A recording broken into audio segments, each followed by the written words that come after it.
I paused and he's like, why are you doing this? And I said, I've been wanting to do this for a long time, murder someone. And then I continued, I cut open his belly to see his guts. They're really pink. Sorry, that was morbid. Is it okay if I do a demonstration? Oh, yeah.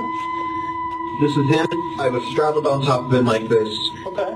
And he couldn't fight back. It was actually surprisingly easy. I was barely breaking a sweat. I thought, oh this guy, he's going to be tough.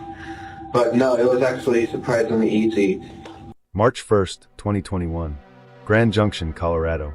A human hand is discovered near a creek, cleanly severed, partially frozen, and unmistakably real.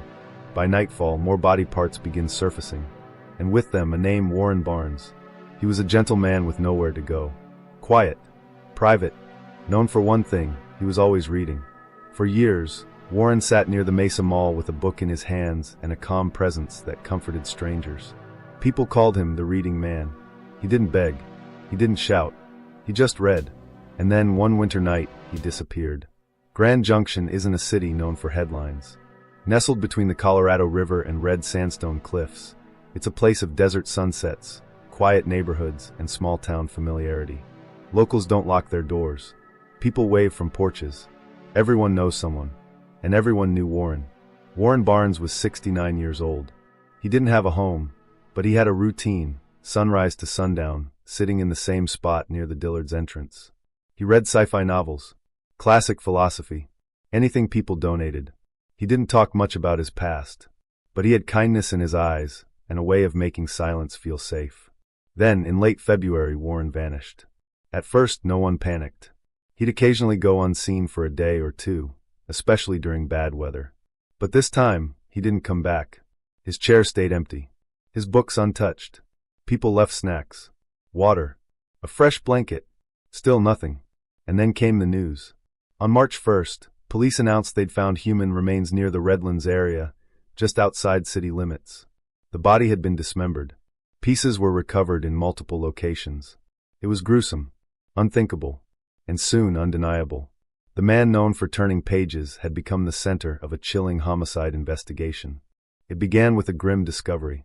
On the morning of March 1st, 2021, a passerby near the banks of the Gunnison River stumbled upon what looked like a large piece of meat, reddish, swollen, but clearly human.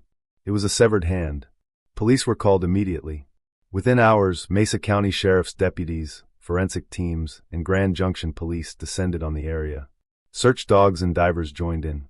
What they uncovered was straight out of a nightmare: dismembered body parts, scattered in bags and buried shallowly near the water's edge. Each find raised the same terrible question: who would do this? The remains were later identified as belonging to Warren Barnes, a 69-year-old unhoused man who had been missing for several days. His face was familiar to anyone who shopped at the Mesa Mall. When he didn't return to his usual spot with a book in hand, people noticed, but no one expected this. There was no 911 call about a violent attack. No reports of screams or missing persons. Just silence. Investigators began retracing Warren's steps, piecing together his last known movements. He was last seen alive on February 27th, near his usual place outside the mall. He left with someone quietly. That night, he never returned. Surveillance footage from local businesses helped narrow down a timeline. But what confused police was the lack of any obvious motive. Warren didn't have enemies. He wasn't involved in drugs. He had no known mental health issues or family feuds. The attack was excessively violent: dismemberment, multiple wounds, signs of attempted concealment. Yet the victim lived a quiet, solitary life. Then came a break. A witness tipped off investigators that a young man, someone they vaguely knew, had recently been acting strange. He was talking about violence, referencing books about serial killers, even joking about harming someone. His name, Brian Cohee Jr. At just 19 years old, Brian was known to police, but not for anything like this. He had no prior violent convictions. Still, investigators followed up. They visited his home, hoping for an interview. What they found was horrifying. Inside Brian's bedroom closet was a large plastic container. Inside the container was Warren Barnes' severed head. The shock hit investigators like a freight train. Not only had Brian kept the head, he had filmed parts of the murder on his phone. He had also documented it in a written confession on his computer. The confession described the act in cold detail, how he lured Warren into his car, stabbed him, and dismembered him with a hacksaw under a highway overpass. It was not spontaneous. It was premeditated. Brian told police he wanted to know what it felt like to kill someone. I paused and he said, "Why are you doing this?" And I said, "I've been wanting to do this for a long time, murder someone." And then I continued. I cut open his belly to see his guts. They're really pink. Sorry, that was morbid. It's okay if I do a demonstration. Oh, yeah. This is him. I was straddled on top of him like this. Okay. And he couldn't fight back. It was actually surprisingly easy. I was barely breaking a sweat. I thought, oh, this guy, he's going to be tough. But no, it was actually surprisingly easy. Suddenly, the search for a killer was over. But what lay ahead was far darker. A portrait of a young man obsessed with violence, craving control, and choosing a vulnerable stranger for one reason only, because he could. Before he became a headline, Warren Barnes was something else entirely, a man defined not by how he died, but by how he lived. To the people of Grand Junction, he was a familiar face. A quiet figure, always tucked beneath the awning outside Dillard's. Thin frame, graying beard, a plastic chair beneath him, a book in his lap, and a sense of peace that seemed out of place in a world so loud. They called him the reading man. He didn't ask for money. He didn't interrupt people. He simply sat and read science fiction, westerns, philosophy. Anything that was left for him, he read. Over time, he became a kind of fixture in town. Mall employees would bring him lunch.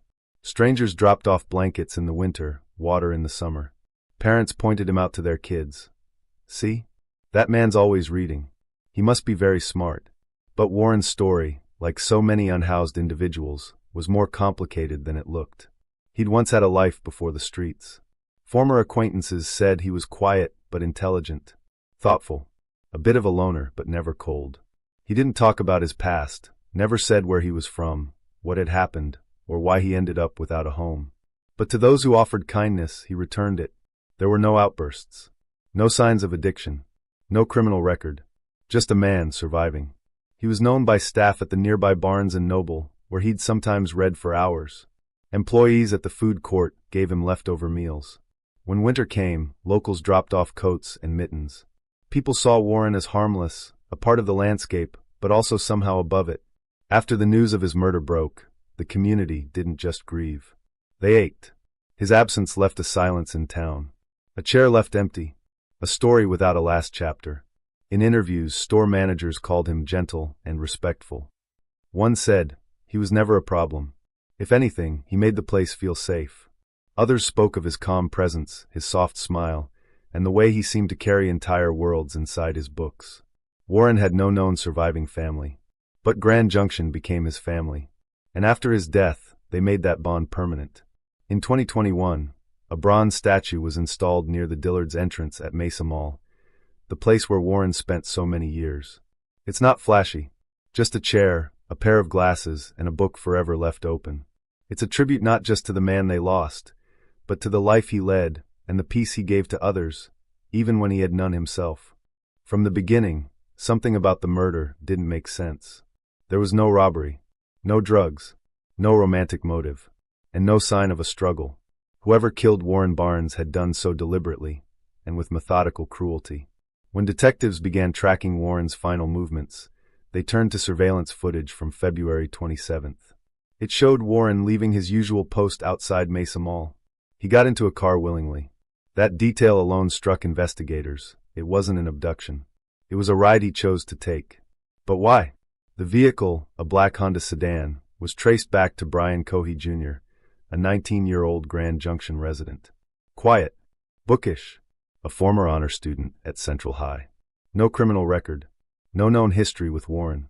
On paper, Brian looked like the kind of kid you'd see at a coffee shop with a laptop, not the center of a murder investigation. But behind closed doors, something was unraveling. Detectives served a warrant on Brian's home on March 2nd. What they found was beyond disturbing.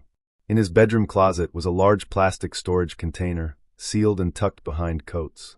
Inside was Warren's severed head. That was only the beginning. A sweep of Brian's computer revealed a typed confession, titled with Warren's name. In chilling detail, He described picking Warren up under the pretense of offering a warm ride. They drove west under an I-70 overpass. That's where it happened. Brian stabbed Warren repeatedly in the neck and chest, then watched him die. He wrote about it like a science experiment, methodical, emotionless, detached. He admitted to dismembering the body with a handsaw and kitchen knives, some of which he purchased specifically for the task. Afterward, he stored the head in his closet and scattered other remains across remote areas near the Colorado River. Why? That question would come to define the investigation. During interviews, Brian gave no clear motive. He described the killing as something he wanted to try. He had been reading about serial killers for years. He was obsessed with their psychology. But this wasn't fantasy anymore. He made it real. Investigators also learned that Brian had researched how to commit murder online, including body disposal techniques and the legal definition of insanity. He had written stories, dark, violent, and eerily specific. The signs had been there, but no one had noticed. Friends from school said Brian was quiet, intelligent, and kept to himself. A few remembered him talking about death. Others dismissed it as dark humor. His parents later said he had struggled with depression, but no one imagined it could manifest like this. And then came one final revelation. Brian had recorded video on his phone, clips before and after the murder. Not the act itself, but commentary. His voice was calm, almost proud. He didn't seem scared or panicked. He seemed fascinated. Suddenly, the case against Brian Cohee Jr. wasn't just strong, it was airtight. The reading man, chosen at random, had become the target of a young man's twisted curiosity. And now the question wasn't who did it, but why he thought he could get away with it. In most murders, motive is the thread that pulls the story together. Jealousy, money, revenge. But in the case of Warren Barnes, there was no affair, no betrayal, no business deal gone wrong. Instead, there was something colder, and infinitely more disturbing. Obsession. Brian Cohee Jr. wasn't in love with Warren. He wasn't angry at him. In fact, he barely knew him at all. What Brian was obsessed with was murder itself. The deeper detectives dug into Brian's online life, the darker it became. I paused and he said, "Why are you doing this?" And I said, "I've been wanting to do this for a long time." On his computer, investigators uncovered an entire archive of content devoted to violence. True crime forums, Reddit threads about dismemberment, detailed write-ups of historical serial killers, notes on Jeffrey Dahmer, Ted Bundy, Edmund Kemper. February 27, 2021. The final hours of Warren Barnes's life began like so many before it, sitting quietly outside the Mesa Mall, reading a paperback. But this day would be different. Around 8:30 p.m., surveillance footage showed Warren getting into a vehicle parked just across the lot. It was cold that night. The man behind the wheel was Brian Cohee Jr., a teenager Warren had likely never met before. But the ride wasn't forced. Warren got in willingly, perhaps trusting Brian's offer of a warm place to rest or something to eat. Instead, they drove west, away from the city, toward a desolate area under Interstate 70. According to Brian's own confession, they parked near a concrete underpass, shielded from the road. He claimed he had planned every step. He brought a knife, a hacksaw, and trash bags. He even wore clothes he intended to throw away afterward. At some point during that ride or shortly after stopping, Brian attacked. The first stab came fast, into Warren's neck. Then another, and another. Brian later told investigators Warren tried to fight back. But at 69 years old and unarmed, he didn't stand a chance. The attack was frenzied, calculated, and brutally efficient. Within minutes, Warren was dead. And then came the second phase, the dismemberment. Brian used the hacksaw to sever Warren's limbs. He took his time, even stopping to rest. It wasn't a panic cleanup, it was cold, systematic. In his confession, Brian noted how surprisingly easy it was to cut through joints. He described the act as if it were an anatomy lab. He placed body parts in plastic bags, some of which were later recovered near the Colorado River. He then drove back home, with Warren's severed head in the car. When police searched his room days later, they found it stored inside a Rubbermaid bin, wrapped in layers of plastic and sealed with tape. It was hidden behind jackets in his closet, feet from where his parents slept. Brian also threw away the murder weapons in multiple dumpsters across the county. He burned his clothes, wiped his car clean, and deleted files from his computer, though not well enough to escape forensic recovery. But what shocked investigators most was that Brian didn't run. He didn't panic. He went back to life as usual: video games, online forums, casual chats with friends. He acted like nothing had happened. In fact, according to his digital footprint, he even revisited true crime discussion boards the next day. Not to confess, but to read reactions, to see if anyone had noticed. They hadn't, yet. For 3 days, the crime remained hidden. Then, the discovery of a severed hand by the river changed everything. Once Brian's name surfaced, the investigation moved fast. A search warrant, a team of detectives, and then the final confirmation: video files on Brian's phone, showing him narrating his own aftermath. He doesn't show the murder, but in one clip he describes where it happened, how it felt, and how he planned to act normal until things cooled off. The tone is eerily calm. No shaking voice. No regret. Just analysis. Like a scientist documenting a test result. The scene under the I-70 overpass told its own story. Blood spatter matched his confession. Drag marks. Boot prints. Tiny bone fragments lodged in the dirt.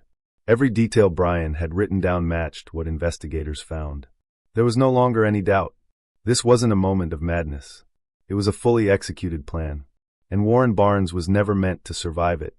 By March 2nd, 2021, just days after Warren Barnes's remains began to surface, police already had their suspect. But this case wasn't about chasing a fugitive across state lines. Brian Cohee Jr. wasn't hiding. He was home, in his bedroom, calmly going about his routine. The breakthrough came through a mix of witness tips and digital forensics.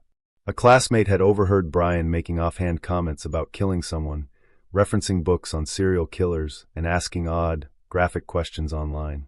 It was disturbing, but vague, until Warren disappeared. Then it clicked. Investigators began looking into Brian's search history, computer activity, and movement patterns. What they found solidified their worst fears.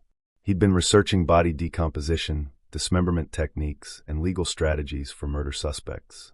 GPS data from his phone placed him at the exact location under I-70 where the attack took place. But it wasn't just location. It was intent. When detectives approached the Cohee residence, Brian was calm, almost too calm. He answered the door and didn't resist when they served the warrant. What officers found inside, though, would stay with them forever. In Brian's closet, hidden beneath layers of winter coats, was a plastic storage container. Inside was the severed head of Warren Barnes, carefully wrapped in plastic and still partially frozen. It was over. Brian was immediately arrested and taken into custody. Later that day, during his formal interview with detectives, Brian waived his rights and confessed. It wasn't coerced.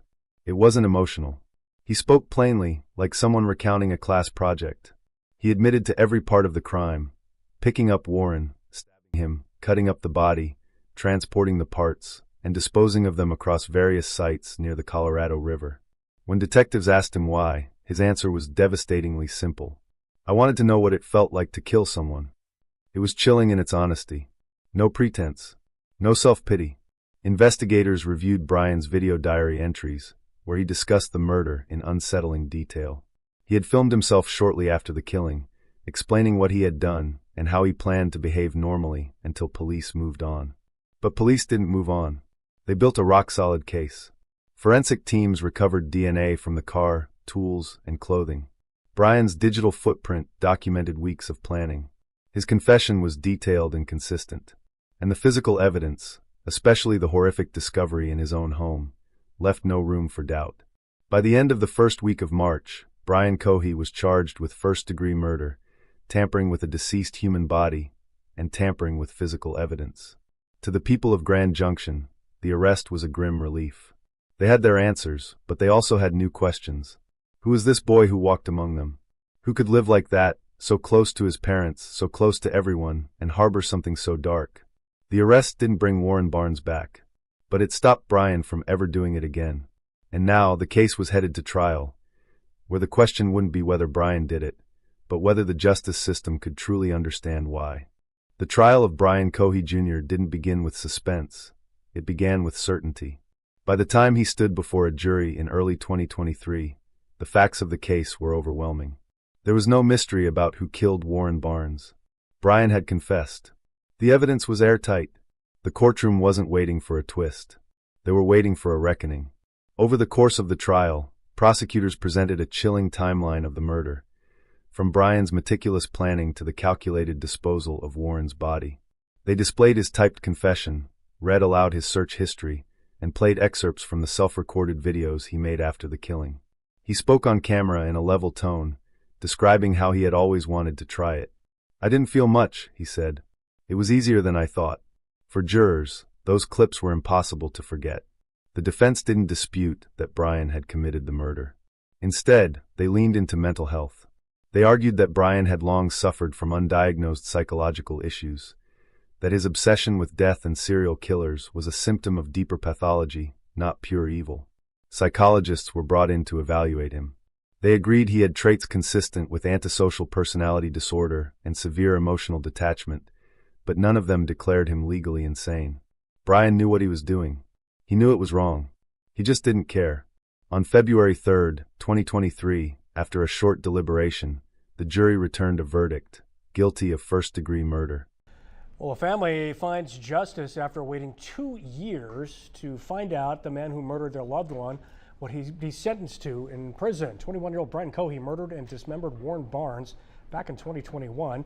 Cohee claimed he was insane at the time, therefore not guilty. The jury didn't find his defense convincing enough. They found Cohee guilty on all counts. On count 1, first-degree murder, he was sentenced to life in prison without parole. And on counts 2 and 3, tampering with human remains, 12 years in prison to be served consecutively. And count 4, tampering with evidence, he was sentenced to 18 months. Family members made several victim statements asking for the maximum sentence. The sentence was mandatory, life in prison without the possibility of parole. In addition, the judge added more than 13 years for tampering with a deceased human body and tampering with physical evidence. As the sentence was read aloud, Brian remained stone-faced. He didn't cry. He didn't flinch. He just stood there. Members of the community gave statements, some trembling through tears. A store clerk from Mesa Mall recalled how Warren would quietly thank her for sandwiches. Another resident spoke of his guilt, that he'd seen Warren the day before his death and never said goodbye. And though Warren had no known family present in court, his absence was deeply felt. He had become a symbol of vulnerability, of dignity, of how society overlooks people until it's too late. After the verdict, Grand Junction tried to move forward, but the case lingered. Not because people feared Brian would strike again, he was locked away, but because of the coldness of it all. The randomness. The way it shattered the illusion that a quiet man with a book could be left alone. Warren's statue still stands outside the Dillard's entrance, a permanent tribute to the man who asked for nothing, but gave peace to everyone who passed him. And now, next to it, is a plaque etched with a simple quote from a local teacher. He reminded us what it looked like to sit still and be kind. In a world that often rushes by, Warren Barnes had made people pause. His killer had hoped to erase him, but the community made sure he would be remembered. Warren Barnes lived simply. He had no home, no phone, no family nearby. But he had books, he had routine, and he had peace. What happened to him wasn't a crime of passion or greed. It was a deliberate act by a young man obsessed with violence, a man who studied death like a subject and treated Warren not as a person, but as an opportunity. It's easy to think of monsters as shadows in the dark, but sometimes they live next door. They shop at the same stores. They smile for the same cameras. Brian Cohee Jr. didn't kill for love or money or revenge. He killed because he wanted to know what it felt like. What does that say about us? About the systems that failed to see the signs? About a world where a man can vanish from his spot on the sidewalk and no one notices until it's too late? Warren didn't deserve to be a victim. He deserved to be seen. So let's remember him not just for how he died, but for how he lived, quiet, kind, and endlessly curious. What do you think this case reveals about our society? About how we treat the invisible, and how we miss the ones who need the most protection? Drop your thoughts in the comments below. We read every one. If you want more deep dive true crime stories like this, be sure to like, subscribe, and tap the notification bell so you never miss a case. Until next time, stay safe, stay aware, and remember, kindness matters even in silence. You've been watching True Crime Radar.